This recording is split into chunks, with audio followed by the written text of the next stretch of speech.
to the November 7, 2023 edition of RAZZ. It is election day for those folks who live inside city limits. David Wilson led us off with My Country 'Tis of Thee, and Angie Kidd stepped in for Alan Roush and offered up a prayer praising God's good grace as well as the helping hands that both served the meal and cleaned up afterwards. We're a series of announcements tonight. Julia Tipton mentioned that the Christmas season is getting underway, as is the Festival of Trees.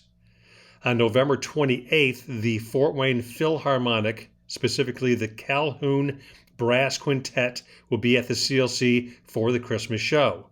There are 2 trumpets, a trombone, and a tuba, and it will be a great opportunity to take the whole family. It starts at 7 o'clock on November 28th. General admission is $20.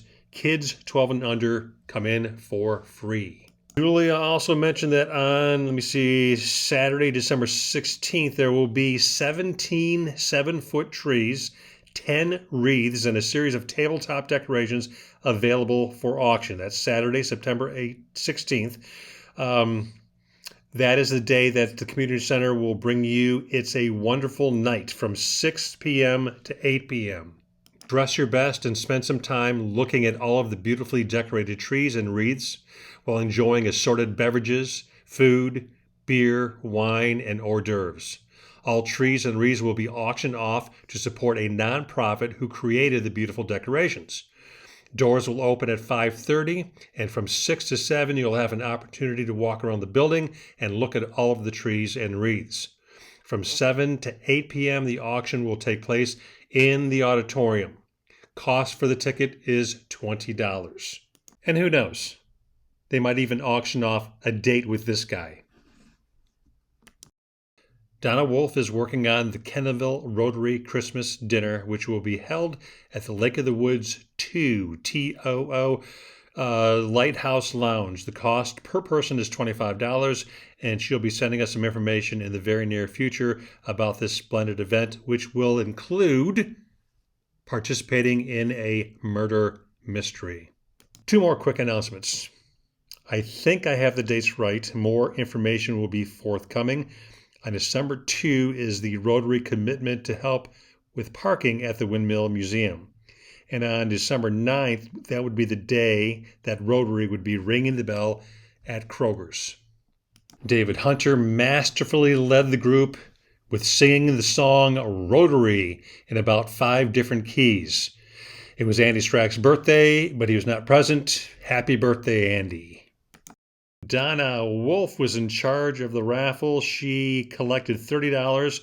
15 went to the foundation, and another 8 went to the pot, and the rest was given away to Denise and Donna as they were the winners for the drawing. Neither of those 2 won the $150 plus pot because neither drew the ace of hearts. RJ was the Sarge, and he fined the following people. Our assistant governor, Bobby Grill, was fined for serving as an interruption at RJ's table. Tom Jansen, because he's an Irish Catholic. Dave Hunter, for reasons mentioned previously. I was, first of all, fined because I have not prepared a single thing regarding Apple Festival for next year. Second of all, because I purchased some raffle tickets that lack a sequential numbering system. And thirdly, I was fined with many others because I did not vote in today's election. David Hockley introduced our program, which would be the director of Common Grace and a very close friend of Kenneville Rotary, Mrs. Angie Kidd. In the past, the focus, Angie said, was about helping the 300-plus families that visit Common Grace a month to pay the bill. The goal of Common Grace today is far more complex in order to reach the needs of those who seek help. She mentioned that over the course of the last 2 years, there has been much discussion about creating initiatives that Common Grace could realistically accomplish. The first of these initiatives is housing. Previous to the initiative, there was a 40% eviction rate in Noble County. It is now down to 35%. Common Grace is working with landlords and other stakeholders to serve as an intervention if somebody falls behind on payments. Her goal is to physically be in the Noble County Courthouse to meet with landlords who are filing eviction notices so that an agreement could be met on how to delay the eviction process. The second initiative deals with transportation. The goal of Common Grace is to have family members stay at work so they can pay their bills. The problem arises when their cars break down. As a result, Angie has made connections with car repair services, towing services, and parts stores to create a menu for Common Grace to give to these families in need, who often admit that they don't know who to trust or who to go to when they can't afford lump sum payments. She and her staff have created memorandums of understanding so that Common Grace is alerted when payments go missing so they can head off trouble before it becomes a problem. The third initiative is one dealing with incarceration and integration. The main problem here seems to be that when people are released back into the world, oftentimes at 6 a.m. in the morning, they have no place to go. They are also missing their IDs because they never thought to take it with them when they enter the Department of Corrections. She explained in painstaking detail about how difficult it is for people with no identification on them to be able to get valid IDs, like a driver's license or, more importantly, a Social Security card. It was comforting to see the mostly mild-mannered Angie admit that at times on the phone, when discussing problems with uncaring bureaucrats, she can become a mama bear advocate for her Common Grace family. The fourth initiative is that of mental health.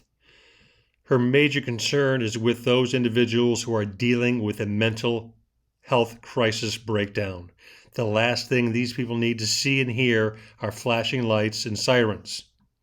As a result, 30 officers have been trained as how to engage with people when they're dealing with an individual who has had a mental health breakdown. The fifth and final initiative is that of domestic violence. The most important aspect here is the safety of those attacked. When a person is leaving a house because they feel unsafe so that they can head to a shelter, one of the first things that happens is that they lose access to their cell phone because of its tracking capabilities. The problem with not having a phone is that a person's ability to do all sorts of business is curtailed. To alleviate this problem, individuals are either given a scrub phone, which enables them to call 911, or a track phone with a 30-day card from Walmart.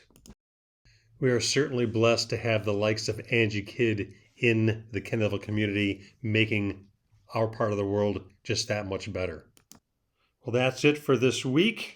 We did have one more announcement about next week. We have Jordy Dishler, president of Noble and LaGrange Parkview Hospitals, and that would be David Hunter's program. Looking forward to that.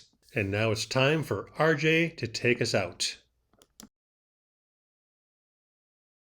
So, just recently I was reading about inner peace, how to really achieve inner peace.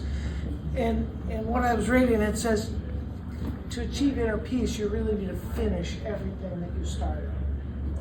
And so far, I've finished 2 bags of M&M's, chocolate cake, and a bottle of scotch. And I feel great.